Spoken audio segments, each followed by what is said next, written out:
Study Guide to Tsgt October 1st, 2023 185. Section 23D, Ceremonies and Events Required. 23.21, Military Ceremonies. The USAF has many different types of ceremonies that are unique customs of our military profession, many of them held in honor of significant events throughout a member's career. Official military ceremonies include promotions, changes and assumptions of command, activations and inactivations, redesignations, enlistments and reenlistments, awards, decorations, arrivals, departures, reveille, retreat, building dedications, ribbon cuttings, retirements, and funerals. Some are very formal and elaborate, while others are quite simple and personal. 23.22. Event Planning and Preparation. All events begin with planning. Consideration should always be given to the nature and sequence of the event, scheduling, guests, and budget. To give guests time to plan, aim at having details planned out at least 3 weeks in advance, or more. In such cases, planning committees will need to begin meeting and discussing details of the event far in advance of the invitations being sent out. This could mean, depending on the size and scope of the event, planning as early as several months to a year in advance. Because ceremonies are often steeped in tradition, there are almost always resources available for helping planners get started.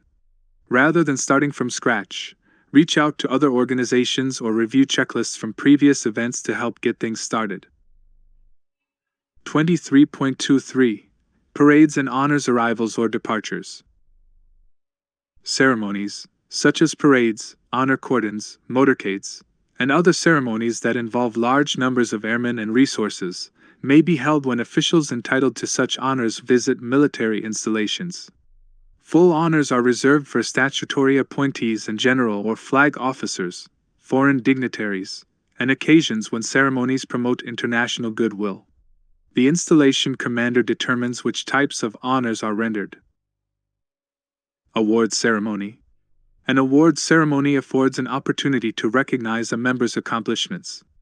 The commander or other official determines whether to present an award at a formal ceremony or to present it informally. Many units present awards during commander's call. Because there are no specific guidelines for an award presentation, commanders and supervisors must ensure the presentation method reflects the significance of the award. Decoration Ceremony. Decoration ceremonies formally recognize service members for meritorious service, outstanding achievement, or heroism. Formal and dignified decoration ceremonies preserve the integrity and value of decorations. When possible, commanders should personally present decorations. Regardless of where the presentation is conducted, the ceremony is conducted at the earliest possible date after approval of the decoration. All military participants and attendees should wear the uniform specified by the host. Study Guide to Tsgt October 1st, 2023 186. Promotion Ceremony. Promotions are significant events in the lives of military people. Commanders and supervisors are responsible for ensuring their personnel receive proper recognition. Many of the guidelines for promotion ceremonies are the same as for decoration ceremonies. Because most promotions are effective the first day of the month, the promotion ceremony is customarily conducted on the last duty day before the promotion effective date. Some bases hold a base-wide promotion for all promotes, while other bases prefer to recognize promotes within their organizations. Reenlistment Ceremony. Unit commanders will honor all reenlistees through a dignified reenlistment ceremony. Airmen may request any commissioned officer to perform the ceremony, and may invite guests. The member's immediate family should be invited to reinforce the recognition that when a member makes a commitment to the USAF, the family is also making a commitment. The ceremony may be conducted in any place that lends dignity to the event. The United States flag has traditionally served, and should be used when available, as a backdrop for reenlistment ceremonies. Reenlistees and officers administering the oath must wear an authorized uniform for the ceremony. Unless the officer performing the reenlistment is retired, then the uniform requirement for the reenlisting officer is optional. For additional information on reenlistments, Refer to AFI 36 to 2606. 23.24. Oaths. At the core of the ceremony is the oath. The oath is recited by the officer and repeated by the re-enlistee. The re-enlistee and the officer administering the oath must be physically collocated during the ceremony. The officer, enlisted, and civilian oaths are very similar, but vary to some degree. If desired, the words, "So help me God," may be omitted. 23.25. Retirement Ceremony. Recognition upon retirement is a long-standing tradition of military service with a tangible expression of appreciation for contributions to the USAF mission, and with the assurance of continuation as a part of the USAF family in retirement. Commanders are responsible for ensuring members have a retirement ceremony to recognize their contributions. They must offer the retiring member the courtesy of a formal ceremony in keeping with the customs and traditions of the service, unless the member prefers otherwise. Family members and friends should be invited and encouraged to attend the ceremony. During the retirement ceremony, the member receives a certificate of retirement, a United States flag, the USAF retired lapel button, various certificates and letters of appreciation, as well as appropriate awards, decorations, and honors. Spouses also receive special recognition at a member's retirement ceremony.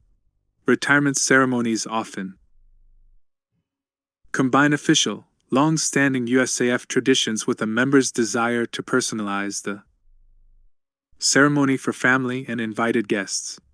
Anyone involved in planning a retirement should consult AFI 36 to 3203 for complete details. 23.26. Reveille Ceremony. The signal for the start of the official duty day is the playing of reveille. Because the time for the start of the duty day varies among different locations, the commander designates the specified time for reveille. If the commander desires, a reveille ceremony may accompany the raising of the flag. This ceremony takes place after sunrise near the base flagstaff. Shortly before the specified time, airmen march to a predesignated position near the base flagstaff, halt, face toward the flagstaff, and dress. The flag security detail arrives at the flagstaff at this time and remains at attention. A typical reveille ceremony will involve the following commands and procedures. The unit commander or senior participant commands, "Parade rest." At the specified time, the unit commander commands, "Sound reveille." The flag detail assumes the position of attention, moves to the flagstaff, and attaches the flag to the halyards. After reveille is played, the unit commander commands, "Squadron, attention," and "Present arms," and then faces the flagstaff and executes present arms. On this signal, the national anthem. Study Guide to Tsgt October 1, 2023 188. Or to the colors is sounded. On the first note of the national anthem or to the colors, the flag security detail begins to raise the flag briskly. The senior member of the detail holds the flag to keep it from touching the ground. The unit commander holds the salute until the last note of the national anthem or to the colors is played, then executes order arms, faces about, and commands, "Order arms." The airmen are then dismissed or marched to the dismissal area. Raising the flag. When practical, a detail consisting of one senior member and two junior members hoists the flag. The detail forms in line with the senior member carrying the flag in the center. The detail then marches to the flagstaff, halts, and attaches the flag to the halyards.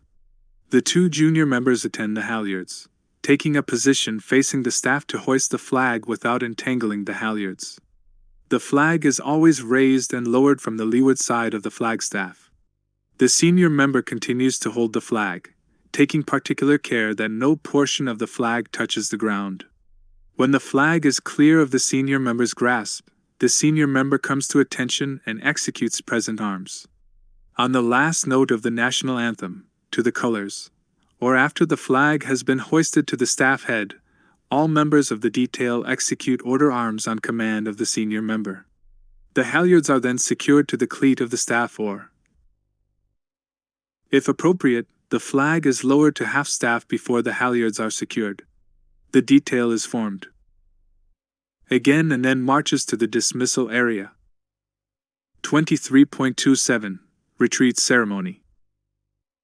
The retreat ceremony serves a twofold purpose.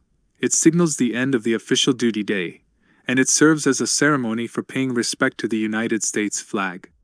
Because the time for the end of the duty day varies among different locations, the commander designates the time for retreat ceremonies.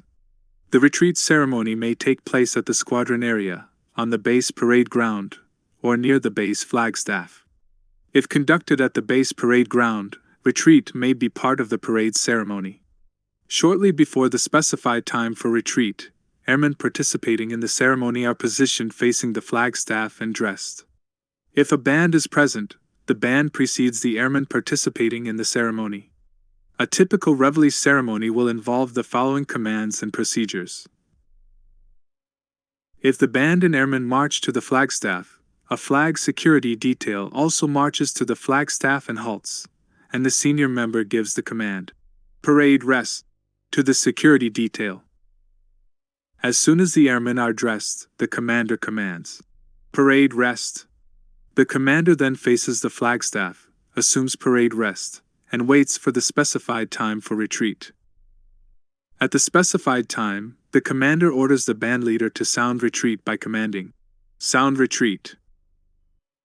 During the playing of retreat, either by a band or over a loudspeaker, junior members of the flag security detail assume the position of attention and move to the flagstaff to arrange the halyards for proper lowering of the flag. Once the halyards are arranged, the junior members of the flag security detail execute parade rest in unison. Study Guide to Tsgt October 1, 2023 189. After retreat has played, the commander faces about and commands, "Squadron, group, etc., attention." The commander then commands, "Present ARMS." The members of the flag security detail and members in formation execute present arms on command of the commander. The commander faces to the front and also assumes present arms. The national anthem is played, or a bugler plays to the colors. The junior members of the flag security detail lower the flag slowly and with dignity. The commander executes order arms when the last note of the national anthem or to the colors is played and the flag is securely grasped. The commander faces about, gives the airmen in formation the command of "Order ARMS," and then faces to the front. The flag security detail folds the flag. The senior member of the detail remains at attention while the flag is folded unless needed to control the flag. When the flag is folded, the flag security detail, with the senior member on the right and the flag bearer in the center, marches to a position 3 paces from the commander, or officer of the day in an informal ceremony. The senior member salutes and reports, "Sir, ma'am, the flag is secured." The commander returns the salute, and the flag security detail marches away. The airmen in formation are then marched to their areas and dismissed. Note: uniformed military members not assigned to a formation face the flag, if visible, or the music, and assume the position of parade rest on the first note of retreat. Upon completion of retreat, they should assume the position of attention and salute on the first note of the national anthem, or to the colors. Lowering the flag. When practical, the detail lowering the flag should be 1 senior member and 3 junior members for the all-purpose flag, and 1 senior member and 5 junior members for